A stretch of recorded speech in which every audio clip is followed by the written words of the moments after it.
exercícios. Hoje sem a televisão, hoje menos carboidratos, mais legumes, verduras, mamão. Hoje passear com o cachorro, hoje almoçar devagar, hoje chega de internet, hoje nada de me estressar, hoje, porque só tenho hoje, hoje aqui agora eu já. Hoje eu vou cuidar do meu hoje e do amanhã eu sei que Deus cuidará.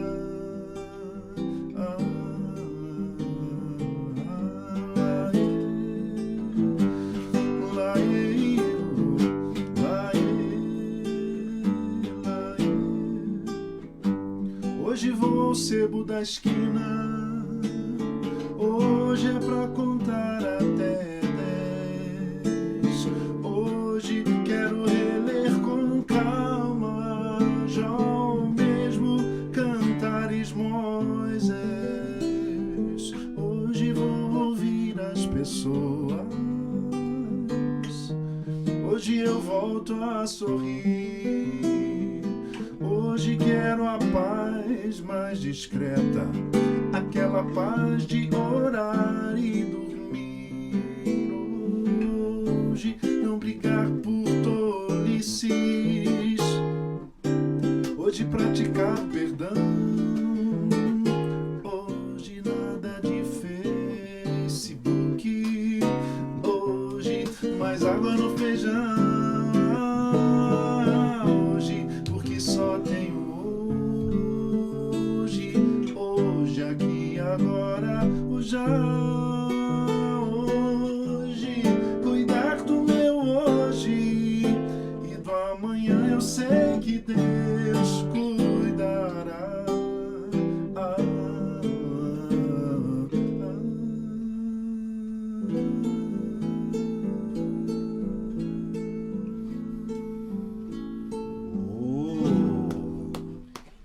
Muito bem, ó, esse é Gerson Borges, bem-vindo Gerson Salve, Borges, salve. mais uma vez aqui no Papo na Rede do Obrigado. Coinonia Online. Bem-vindo a você, deixa eu me pronto, agora tô batendo. Isso. Bem-vindo você que está aí ao vivo, a gente está Você transmitindo também. aqui agora, dia 5 de abril de 2018, nessa tarde, quinta-feira, aqui diretamente dos estúdios do Coinonia Online, sob a batuta do Daniel Choi. É ele. E se você tiver ao vivo, quiser mandar uma mensagem pra gente ler, enfim, se quiser perguntar alguma coisa pro Gerson, a tarde é essa, a hora é essa. Gerson, obrigado Hoje. por você ter atravessado a cidade. É porque só tem hoje, né? Tinha que ser Tem que hoje. ser hoje, a hora é essa. Você vai morrer hoje? Só que Bom, você falou sem internet, não, Essa- fica na internet. que É, senão a gente- metaforicamente Essa falando. música, ela se chama Provérbios, alguma coisa assim? Essa música, bom, Porque é um apanhado de a música talvez uma tentativa de uma sabedoria de vida. uns axiomas, né, assim, um exercício de Sei. significação da vida, né? Ela chama-se Hoje. A letra é mais original do que o tema, né? Do que o título. O título é Hoje. É uma letra que eu fiz. Bom, mais uma vez, obrigado pela oportunidade de estar com vocês, Fernando, Carlos, Bregantin, Oliveira, dois amigos queridos de jornada, de caminhada. A gente não se encontra tanto como a gente gostaria. A gente não se encontra tanto como se encontrava antes. Mas isso dá uma canção. A gente Já não ouve. se encontra tanto como se encontrava antes. Já vou fazendo uma canção. Por aí. A gente Isso aí. Eu vou fazendo meia culpa musical aqui, né? Vai. Mas essa canção, se vocês me permitem, ela é fruto de um cansaço enorme de um final de semana pastoral que eu tive, assim, muito intenso, né? Sei lá, não sei o que aconteceu, mas foi muita coisa. Então eu estava tão cansado, quando eu canto essa canção, eu conto essa história, que eu acordei cedo. Você já viu isso? Você está tão cansado, você acorda cedo, Já. né? Uhum. A mente não desliga, né? Nosso psiquismo fica ali no stand-by, né? Sobressaltado assim pelos ruídos do nosso inconsciente, né? Bem freudiano. bem você, ou junguiano, né? É. Ou bem a gente mesmo, né? E aí de Bem manhã humano. cedo, bem humano. 6h30 acordei, falei, não é possível, podia dormir até as 10, né? Aí fui pra cozinha, fiz um café, meu cachorro veio aos meus pés, assim, né? E eu fui ler a Bíblia, mas com um cansaço profundo, assim, né? E aí eu lembro do Jeremias, profeta Jeremias, tem uma fala que diz assim: quando eu achei as suas palavras, eu as comi, e elas foram alegria para o meu coração. O Gerê não é fraco não, né? Não é o Sustância lá da 8ª Presbiteriana, não, o profeta. Você sabe que isso daí é legal, porque me lembra uma das minhas grandes influências, que é o reverendo mesmo, porque ele era presbiteriano, né? O pastor Antônio Elias, da Betânia, igreja onde o Caio foi discipulado, né? Sim. Igreja do Theo, do Josué Rodrigues, Theo, filho dele. O reverendo Antônio Elias, até escrevi um texto sobre isso, uma crônica. No domingo, depois de um dia assim longo de escola dominical, reunião com o conselho, prega dá aula na escola dominical e depois prega no culto da manhã, e aí visita pessoas enfermas, aí ar livre, naquela época a gente fazia ar livre no domingo, né, folheto, e aí... Tinha umas 48 horas. Tinha umas 48 horas, era igual o Unibanco, né, 30 horas, né? Não, o Unibanco é pouco, perto do que era a igreja antigamente. E o pastor antigamente também, né, no sentido clássico, assim, né, do ministro, né, o cura de almas, né, todo mundo queria ser tratado no domingo. E aí ainda tinha classe de catecúmenos, né, antes do culto, né? Que os catecúmenos fiquem genuflexos diante do gasofilácio, como diria um amigo meu, né? E aí, cara, prega de novo no culto, chega em casa cansado, um diácono vai levá-lo, e aí em casa ele vira para a irmã Maria José, a esposa dele, uma criatura linda também. Ele faleceu com 90 e alguma coisa, né? Uma saúde biopsíquica, espiritual, toda a prova, assim, né? Pregando, pouco antes de falecer, pregou várias vezes na Catedral Presbiteriana no Rio. E aí ele vai para a sala com um amigo, pega o videocassete e coloca lá Bang Bang. Lembra? No Velho Oeste ele nasceu. Você lembra, hein, Brigantinho? E entre bravos se criou. Aí o diácono fica assim assustado, fala, mas pastor, não, olha que beleza, olha, o cara é muito bom. E aí não sei se era dólar furado, houve uma vez no Oeste, né, 7 homens e um destino, 7 noivas para 7 irmãos, o dólar, enfim, se era espaguete italiano, né, eu gosto Sérgio Leone. Ou Clinton Eastwood também é muito bom. Eu sei que o diácono vai ficando meio escandalizado. Ele falou, mas pastor... Ele falou, não, isso é ótimo, filmaço. Então ali vendo VHS, Bang Bang. Aí ele fala assim, você tá escandalizado de eu estar vendo Bang Bang aí no domingo? Pastor, tem uns filminhos mais calminhos e tudo, né? Eu te imagino chegando em casa... ajoelharam colocando um LP na época de Johann Sebastian Bach. E você tá aí vendo Bang Bang, eu tô sendo sincero. Aí ele vira pro irmão, né, e diz assim, bobagem, meu filho, isso aí é pra desigrejar. Então, eu sou mais da época do Duro de Matar, 1, 2, 3, assim, que no final não sobra nem um cameraman. Eu lembro. Mas domingo à noite não tem coisa melhor. Mas domingo à noite tinha Charles Bronson também, né? Tinha Chuck Norris, né? Essa é uma grande... Para algumas comunidades é bem propício esses títulos, o cara Duro de Matar, Desintoxicar, esquema para matar. Eu acho assim, depois de um dia difícil, de uma semana difícil pastoral, ao invés de esquecer o que é a natureza humana, é bom lembrar o que é a natureza humana, para a gente voltar, não desiludido, mas desencantado das nossas fantasias, assim, de que uma congregação é um lugar com gente perfeita, né? Ô Gerson, o que veio primeiro? O pastor ou o artista? O artista ou o pastor? Rapaz, dura coisa me perguntaste. Né? Mas deixa eu te fazer uma pergunta antes. Você me enganaram, eu vim aqui para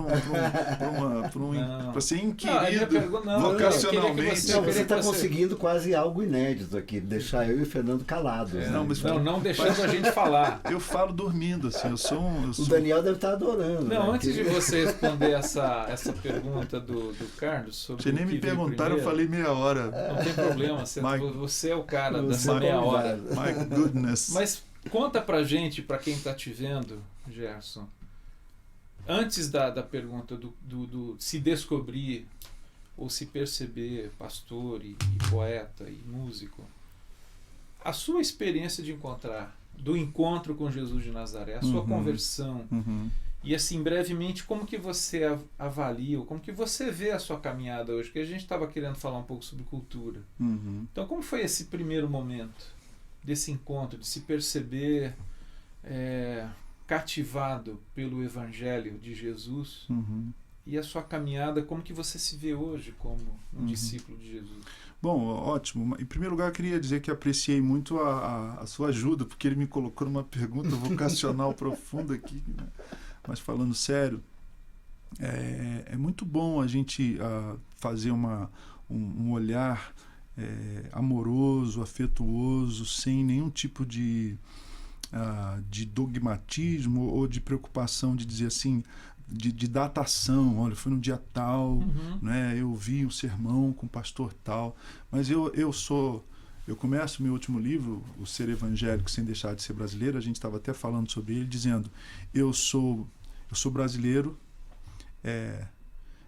sou carioca, sou brasileiro, sou filho de pais fluminenses do interior do Rio de Janeiro e sou evangélico, né? Aí começo a discutir como é que essas coisas foram se harmonizando, ou foram essa água e óleo, como a gente discutia agora há pouco, né? Da brasilidade de uma fé cristã bíblica e evangélica, para usar a expressão do Paulo a Filipenses, né? A fé evangélica, sim, no sentido mais amplo, né? Como é que elas conseguem dialogar? Eu cresci numa família evangélica, meus pais vêm de uma tradição pentecostal clássica, né? Assembleia de Deus, portanto lá em casa orava-se muito, né? Lá em casa, no subúrbio. Que cidade lá? Rio de Janeiro mesmo, capital, né? Tá. Eu sou da zona norte do Rio de Janeiro. Como diz o Jorge Benjó, a cegonha quase me deixou em Madureira, né? Mas então cresci nessa família, Fernando e Carlos, onde o temor do Senhor era o princípio da sabedoria.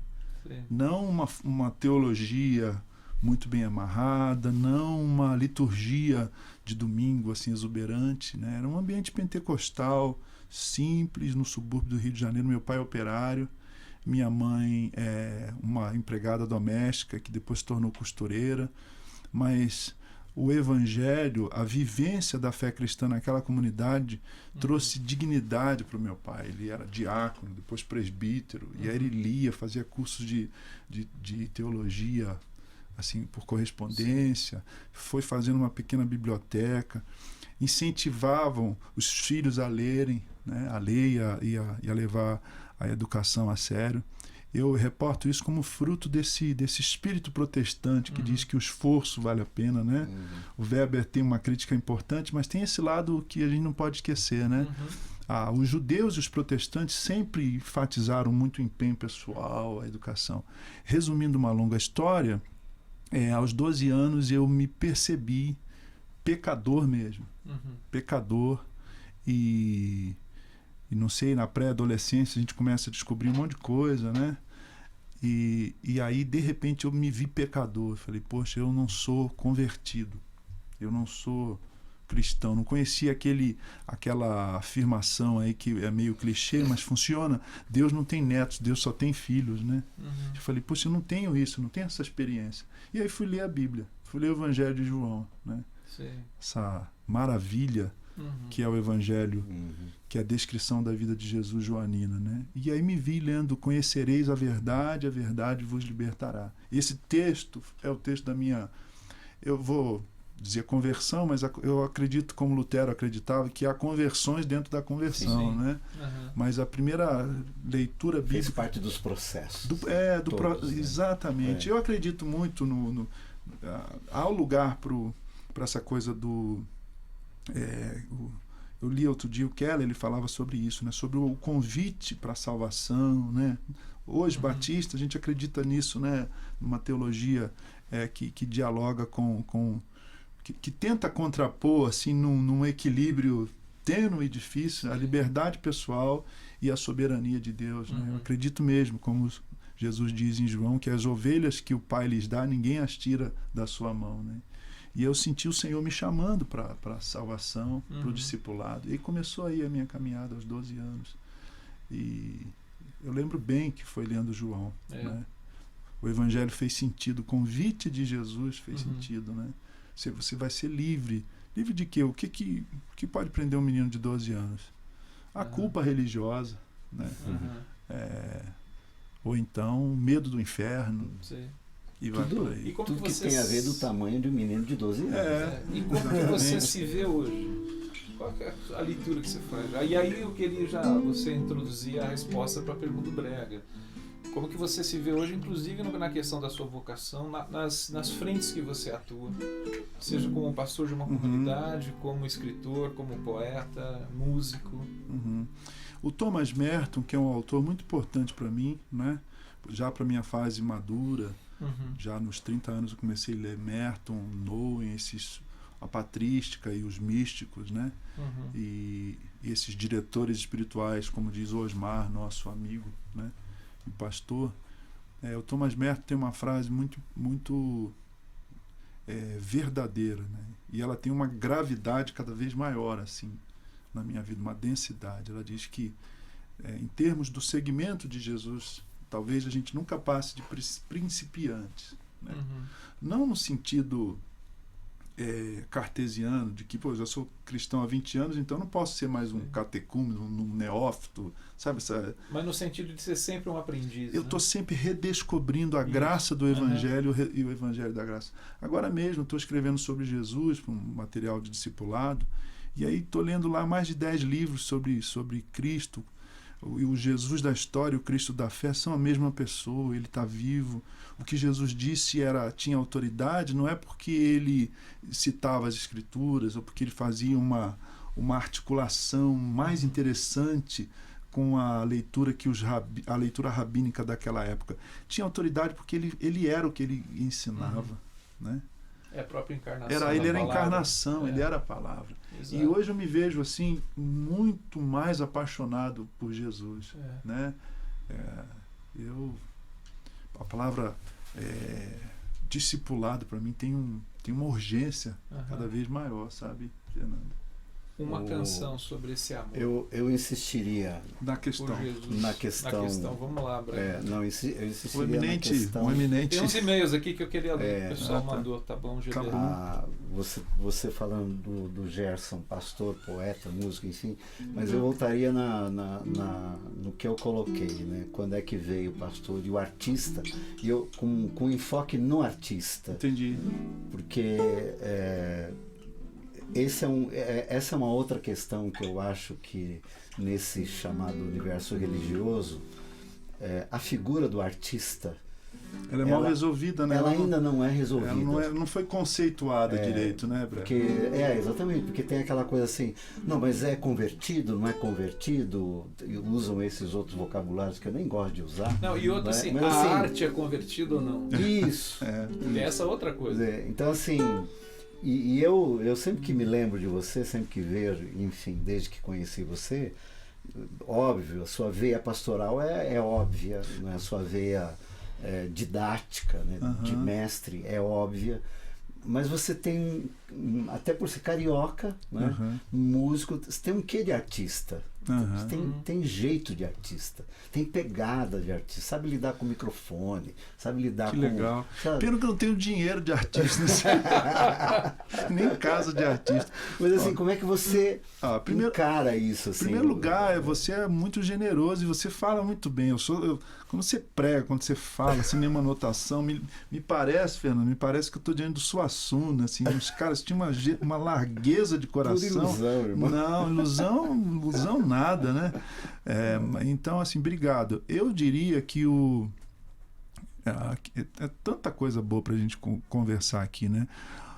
Esse lado artista que eu tenho, primeiro tem a questão da palavra, né? A palavra, o encantamento com a palavra foi anterior, né, ao encantamento com a música, né? Eu sempre gostei muito de ler. Eu me alfabetizei lendo. Palavra, você não está se referindo ao texto bíblico. Isso, a palavra com P minúsculo. Isso. O vernáculo. Sim, a gramaticidade, a linguagem. Você domina uma das coisas boas de se ter o gesto no púlpito é a riqueza de vocabulário. Né? Eu acho que você está exacerbando na sua potencialidade lexical nesse momento. Vamos exagerar aqui. Não. Então, eu me encantei com a palavra pequena, não a palavra grande, né? A palavra, né?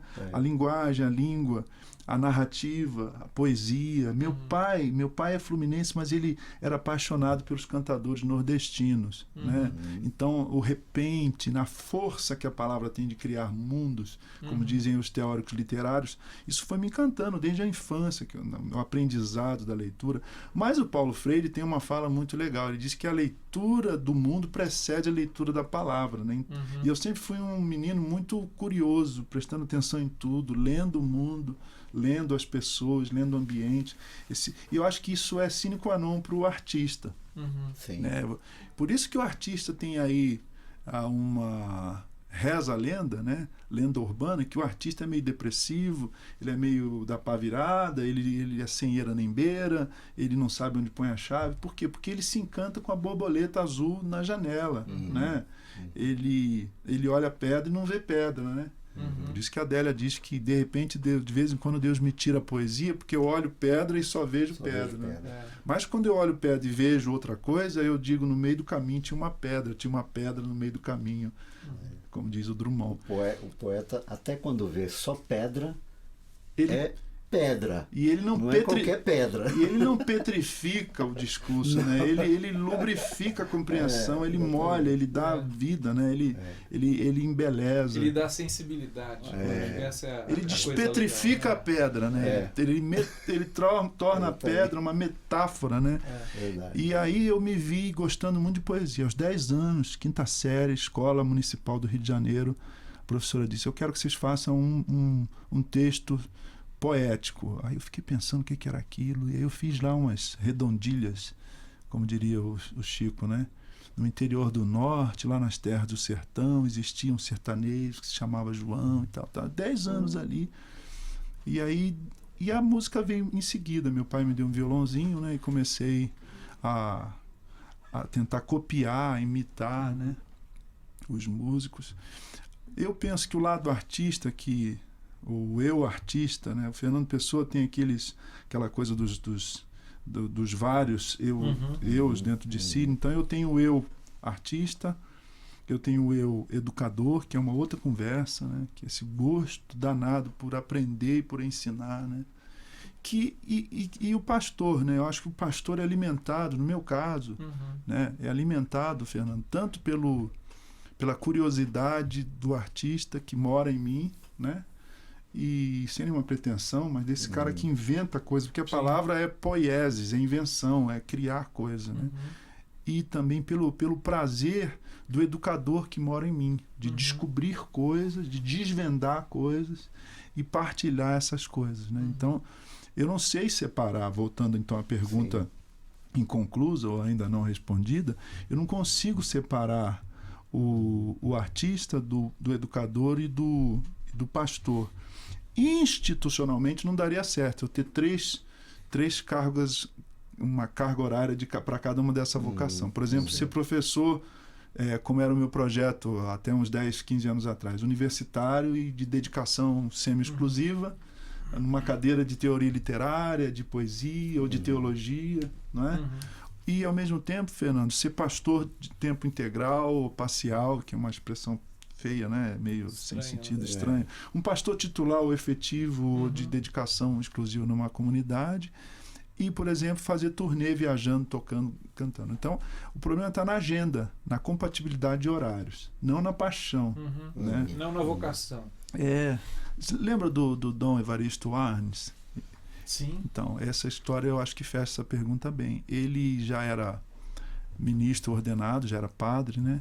Mas ele tinha uma paixão não resolvida pela educação. E ele pede licença para o bispo dele, eu acho que ele não era bispo ainda estava sujeito dentro da estrutura católica a um episcopado, né, uma orientação episcopal, né, de um bispo, a um bispado, e ele vai para a França para estudar pedagogia numa universidade católica lá. E ele conta isso na biografia dele, que que na primeira aula, um monge assim que tinha só 2 dentes na boca, mas era uma pessoa sedutora, encantadora e cheia de Deus, né? Ele deu uma aula maravilhosa sobre educação, sobre o ensino, né?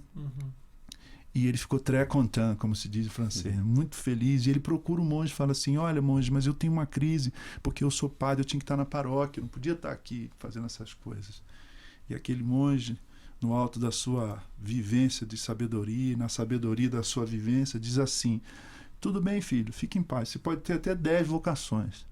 Importante você achar a vocação matriz, a vocação capital, a principal, e colocar todas a serviço dessa principal. E no meu caso, eu acho que não é nem o pastorado, nem a coisa do músico, do artista, do poeta, e nem mesmo o educador, mas é a vocação de seguir aquele que diz: vem comigo, vem após mim, né?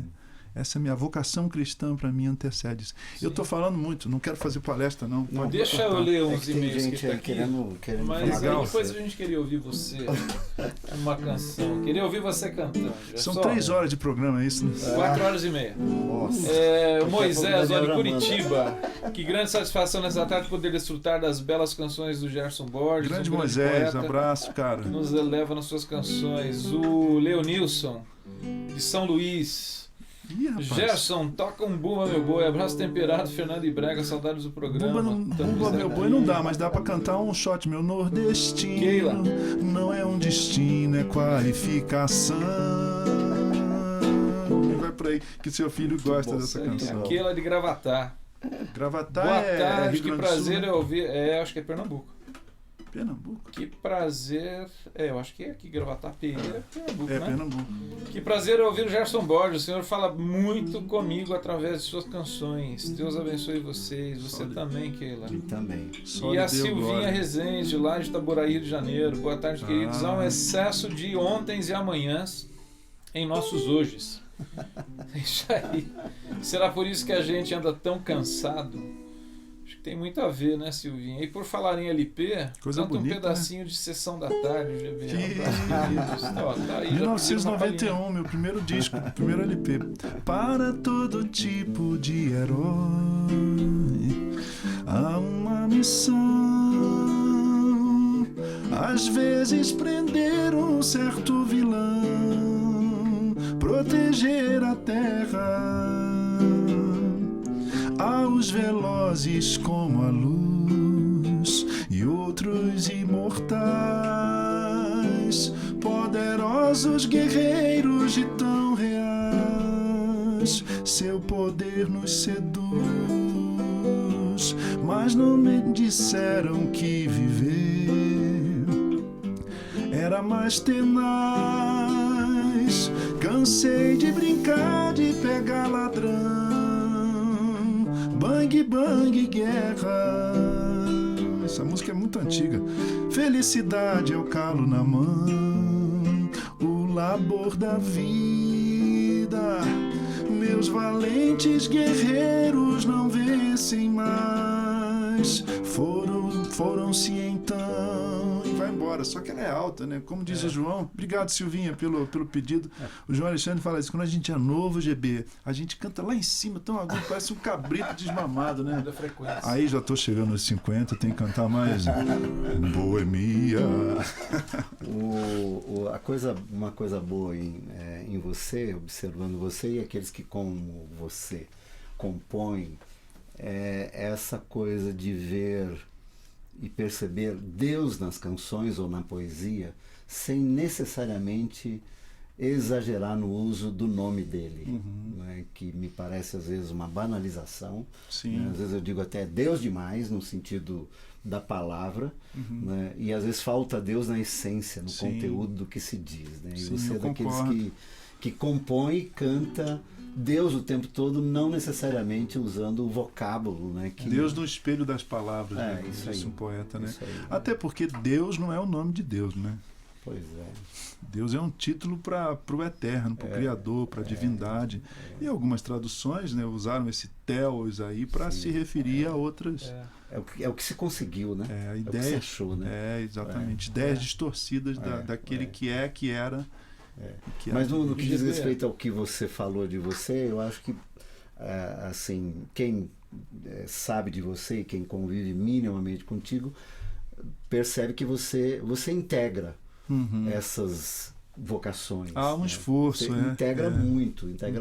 Quando, seja cantando, você integra o educador e o pastor, pastoriano integra o educador e o músico, o artista, enfim. Essa é a impressão que a gente tem quando te vê atuando. Eu fico feliz de te ouvir isso, porque eu já fiquei em crise lá atrás. Você, esse camarada, tem culpa no cartório, né? Ele foi um dos 8 ou 9 que impuseram as mãos sobre mim na minha ordenação pastoral, né? O pastor Osmar Ludovico pregou e um grupo de irmãos, entre eles o Carlos Brigantini, querido. Foi 15 anos atrás, 15 né? Anos, Mas eu já tive uma crise, porque é o seguinte, às vezes eu estou no púlpito, né, e tem um sermão, eu acho que sermão é uma forma de arte que precisa ser redescoberta, né? De novo, Rubem Alves, né? A gente precisa curar essa palavra antes de usá-la, né? Sim. Porque o cara vai levar um sermão, isso é um impropério, isso é um desrespeito. Sermon sermones em latim. Por que a gente olha a palavra sermão diferente quando ela está inserida na expressão o Sermão do Monte? Não é? E aí, aí eu vou evocar um cabra que é da pesado, Walter Benjamin, um filósofo judeu lá da escola de Frankfurt, junto com Adorno, aquela turma que pensou cultura. O Benjamin tem uma frase que ele diz assim: a forma do conteúdo é o conteúdo da forma. Então, assim, o contexto ajuda a dar a forma, né? A moldura. Sim. É como manga. Quando a gente fala assim, essa manga tá deliciosa, rapaz, eu comi uma manga ontem, ninguém pensa na manga da camisa, né? Mas você fala assim, olha, tá bem vestido, mas eu acho que a manga não tá legal, ninguém pensa numa manga rosa. Né? Então, acho que o contexto, aí, conquanto o Sermão do Monte nem seja de fato um sermão, como a gente entende, nem tenha sido proferido no monte. Mas eu estou falando do sentido que a gente dá à palavra, que é justamente essa questão assim, tem a ver com o contexto onde ela está, mas o que eu estou querendo dizer assim, tem a ver com é possível resgatar. Sim, né? Sim. Redimir a palavra, vamos dizer, da forma como que a gente acaba usando. Curar a palavra antes de usá-la, como diz o Rubem Alves. Assim, no sermão e em dando o tal sermão, como o Jorge costuma dizer, não sei quem, se ele citou ele que diz, quer dizer, o Camargo. No sermão, pastorear as palavras, né? Cuidar das palavras e não utilizá-la como espada ou flecha ou esnucada na vida de ninguém, né? Mas levá-la com pastoreio, né? Sim. Com cuidado, com cura. Com cura, como um instrumento terapêutico, né? O outro cara que eu gosto, que é o Jacques Ellul, ele tem um livro chamado A Palavra Destruída, né? Palavra humilhada. Humilhada, né? Não sei se tem em português, tem então. Edições paulinas. Então, ótimo. E aí muitas das palavras do nosso léxico, não apenas religioso, espiritual, teológico, estão esvaziadas, estão destruídas, né? Então, antes de usá-las, a gente precisa. Então, esse é o lado de integração. Sim. Eu acho que a palavra integra as minhas vocações. Estou pensando numa coisa aqui que a Silvinha falou. Boa. No nosso hoje tem muito ontem e muito amanhã.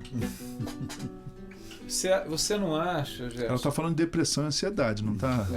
Tem essa linguagem, né? Como depressão não, é muito... porque o cara vive lá atrás deprimido, vive no futuro mas essa ansioso. questão da palavra humilhada que o Ellul ele toca, eu fico pensando assim, o fato de que o desgaste dela, se você não acha que tem a ver, e aí a gente que vivencia, de certa maneira, uma prática, em algumas circunstâncias que a monástica nos ensina, que se esse desgaste, entre outras razões, ela tá acontecendo, tem a ver com o excesso da palavra.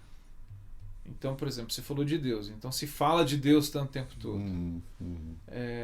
E aí acaba assim, a gente acaba abusando da palavra, a gente acaba desgastando, acaba não dando importância ao silêncio, que não é a ausência da palavra, o silêncio. Me parece que é, na realidade, a possibilidade no silêncio de valorizar a palavra. Né? Como no começo aqui. Agora você foi místico, hein, cara? Quase um ortodoxo. Eu achei demais. Quase. Não sei se queria comentar depois do Carlos. Se foi antes de começar o programa, quando nós estávamos falando sobre o vocábulo evangélico, né? Ou fé evangélica. Evangélico, evangélica se tornou um vocábulo banal. Está humilhado. Palavra humilhada. Está moribunda. Que a minha tendência hoje, quando eu vou escrever ou falar, é buscar alguma outra palavra, né, que não esteja sendo tão banalizada, que não gere com tanta leviandade. Que não gere tanta refração, assim, afastamento. Isso, né? De repente você usar uma palavras que se identifica com o Evangelho.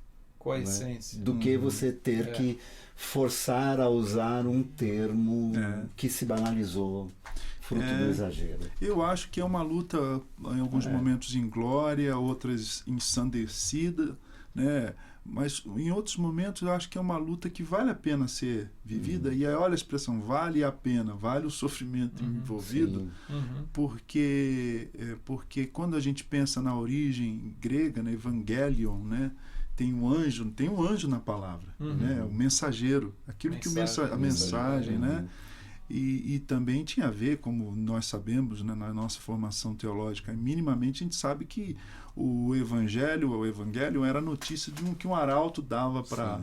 Então todo esse para uma nação, né? Nasceu um rei, olha, o César foi vitorioso lá na Germânia, né? Isso era um evangelho. E isso era boa notícia, né? Era alvissareiro, né? Então, lá na fonte, lá onde ela nasceu, essa água era pura. Você já foi eu sou um carioca paulista honoris causa. Eu já fui na nascente do Tietê. Tietê, né? Salesópolis. Cara, é cristalina, né? Tem passarinho, né? Tem algum tipo de piaba, tem girino, tem flor, né? Mas aí quando chega na marginal, então acho que a gente está olha uma coisa que está nascendo aqui. Sim. A gente marginalizou a palavra evangélica, a gente trouxe para a marginal da nossa metrópole de exagero, de resíduo, de ruído que não diz nada. Né? Mas você falou um negócio legal demais, Fernando. A palavra, quando é que Deus fala? Como é que o Gênesis começa, né? Bereshit Elohim, no princípio, Bereshit Deus. bara Elohim. Isso. E aí no princípio, Deus. Quando é que Deus fala? Deus fala depois do nada. E depois de um tempo, né? Porque até entre o versículo 1 e o 2, cara, tem um negócio que a gente não sabe, porque é lá no 3 que ele vai falar. Disse Deus. E aí tem um torru amborru, né? Antes da fala de Deus, tem o sem forma e vazio. Sim, o caos. O caos. E aí se a gente começar a brincar um pouco, nem tanto com a mística, com o Talmud, com o pensamento dos rabinos, a gente pensar, por exemplo, no Eugene Peterson, que não deixa de ser um teólogo místico, né? No sentido da espiritualidade, né? Ele diz assim que a fala de Deus sempre é depois do silêncio, né? Como se o silêncio fosse o útero da palavra. E isso é difícil demais para a gente, mas é necessário, tanto para mim como pastor, né? Eu ouço no gabinete pastoral como diz Anselmo Grum, o mistério do outro, e aí eu já saio metralhando um monte de verdades minhas, né? Que parece-nos que a gente não ouviu de fato. Sim. Né? E a gente sabe quando a gente está sendo ouvido e a gente sabe quando a gente está ouvindo. Né? Minha mãe dizia que a gente tem que ouvir com os olhos. Né? Quando era menino e comia o pudim, né? Ia para casa de um amigo, não avisava, ela senta aí que eu quero falar contigo. E aí eu abaixava os olhos para quem... postura típica de um réu, né? No patíbulo, assim, vou morrer, né? E ela falava, olha para mim. Eu falei, não, mãe, eu estou ouvindo. Ela dizia, não, olhe para mim, a gente ouve com os olhos. Então esse silêncio, tanto para o pastor quanto para o educador, porque ninguém ensina nada a ninguém aprende nada sozinho, né? Já dizia o Paulo Freire. Ninguém está vazio de tudo, né? E também para o artista, né? Eu preciso parar e buscar nesse útero do silêncio, uma canção, né? Se você tirar 2 letras de profeta, então perceberá que havia um poeta dentro da palavra. Ele estava o tempo todo lá. São 2 imagens da mesma pessoa. Se a diferença é uma coisa tão à toa dentro da palavra, sim, de Deus o verbo se manifestará. Um é mais salmista, o outro pessimista, enquanto aquele afina o violão.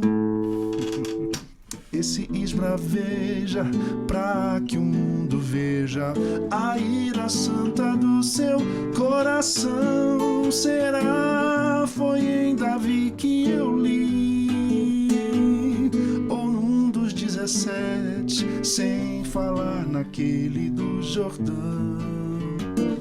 O importante é que eu me vi no que estava lendo. Poeta ou profeta, eles têm o que dizer, eu não. Maravilha, Gerson. Lindo.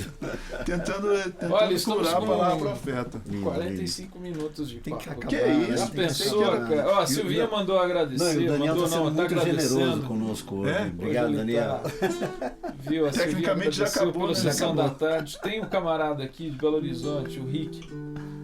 Gerson, pode compartilhar o que mais te marcou nas obras de Peterson e Nowen? Uau! Resume. Poxa vida, são meus amigos. São meus amigos, assim, né? Lembro daquela fala do Jimmy Peterson. Se tornaram no parceiros. É, né? mentores, eu A os Som- conheço. A Sombra da Planta Imprevisível. Sim. Quando ele fala que ele foi buscar pastores pro coração dele. Ah, e aí ele achou encontrou Dostoiévski. Dostoiévski, Sim. o Tolstói e outros. Os né? romancistas, Exatamente. né? Ele achou, por exemplo, o autor de Ulisses, o James Joyce. Né? Bom, são pessoas que eu amo, que são próximas, assim, eu os frequento, né? Aham. E eles estão bem próximos de mim, seus livros lidos e relidos à exaustão, assim, né? Mas eu vou começar com Peterson, uma frase dele: espiritualidade é prestar atenção. Uhum. A raiz, a essência da espiritualidade é prestar atenção. E uma frase do Noah, que de uma forma muito interessante é a mesma frase que mais me toca no irmão André, líder do movimento missionário de Portas Abertas, né, que também era holandês como ele, não obstante fosse protestante, né, evangelical, e Noah católico. A oração dos dois na sua juventude: mostra-me o caminho, Senhor, e eu te seguirei. Isso é muito bom, cara. Resumiu. Você pegou, Rick? É isso aí. Se é o Rick que eu conheço, é um artista. É. Esposo da Priscila Sattler. Deve ser. Deve ser. Legal. GB, vamos fazer uma saideira? Vamos, mas peraí, eu pensei que isso eram os prolegômenos. Não, isso aí é o seguinte, a gente quer deixar gostinho de quero mais. Tinha uma, Tá bom. tinha uma Eu- relação de canções. Eu sei aqui, que né? São Bernardo não é tão perto, mas também não é tão longe, GB. E a gente quer ter mais você em Aliás, 2018 dá pra você aqui nas responder quintas-feiras. e-mail, Tá bom. né? Dá pra você responder e-mail, dá pra você responder WhatsApp, Esse que é um. dá pra atender o Não telefone. precisa ser no mesmo dia, mas pode ser no dia seguinte, viu? Não no mês seguinte, mas tudo bem. Eu confesso que eu vivo uma relação de amor e ódio com a tecnologia, assim, né? E depois, então, de ler o que o Elu fala sobre a tecnologia, Neil Postman e outros autores, e cada vez mais eu me preocupo com... Até fiz uma canção nova chamada Máquina do Mundo, mostrando que a máquina do mundo não tem coração e a gente está ficando... A gente programa a máquina, depois a Ela máquina já tá nos programa. Ela tá Tá em em- processo, tá. tá ainda torru e quase borru. Então você vai vir aqui ainda. Sim, vou Quando falar. sair do forno, É. você. Mas eu tento se manter em dia, mas porque se a gente der toda a atenção que as redes sociais pedem, não vai prosperar, a nossa alma não vai prosperar, a gente não vai conseguir ouvir as pessoas, né? Porque é maior do que a gente dá conta. Sempre. Né? Só que se a gente faz isso com o computador, ele trava. Se a gente abre muita tela, ele trava, né? O nosso travamento, ele é mais sutil, né? E, portanto, mais nefasto, porque a gente trava sem achar que está travado, né? A gente sobe travado para pregar, a gente vai travado pro restaurante com a mulher, a gente fica travado, né? Mas é isso, me perdoem, Jesus. A gente tem direito a pedir ou você vai encerrar com o que você quer? Olha, sim, tem direito a pedir. Eu ia cantar uma que é nova ainda, estou quase lançando, ia fazer aqui um pré-lançamento. Você faz se você quiser aqui, já. É mesmo? Manda lá. Chama-se Alecrim. Então, obrigado, Fernando, obrigado, Carlos. A gente termina com essa música do GB. Tá. Vamos terminar. Então tá bom. E o pessoal que mandou os e-mails, legal, obrigado pela participação. Gente. O programa fica depois disponível no YouTube, aqui no Koinonia Online, no site. GB, obrigado. Você divulga. E os que vale a pena. E os que se frustrarem, como dizia o Vicente Mateus, de onde você não espera nada, daí mesmo que não sai nada, né? Não vem nada mesmo. Né? Mas essa música chama-se Alecrim, né? E ela é fruto de uma mensagem que uma amiga, que hoje está morando na França, me mandou uma frase do escritor Albert Camus, né? No meio do deserto tinha água fresca, né? Eu achei isso ainda mais vindo de um existencialista, agnóstico, né? E eu compus essa canção aqui numa madrugada dessa. Não que a gente perde o sono, mas que Deus nos acorda, né? Deixa eu só melhorar a afinação. Obrigado pela oportunidade de... Que é isso.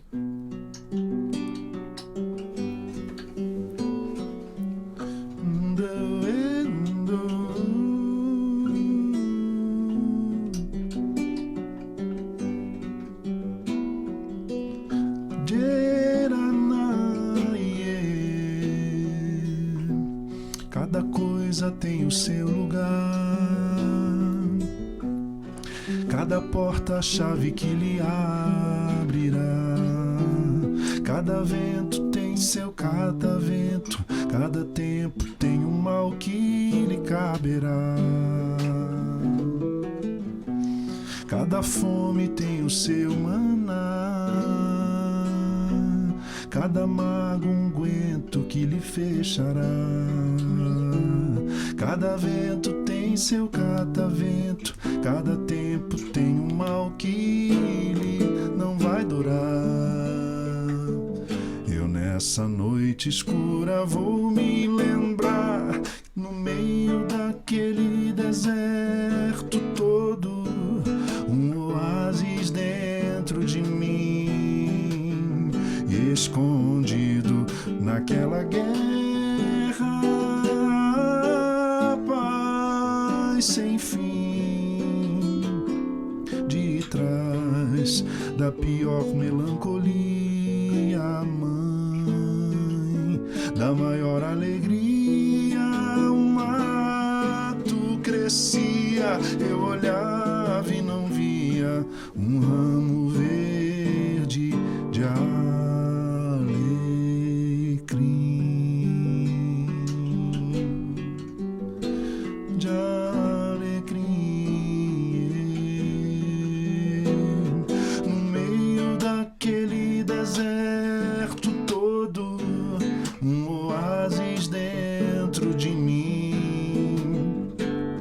escondido naquela guerra, a paz sem fim, de trás da pior melancolia, mãe da maior alegria, um mato crescia,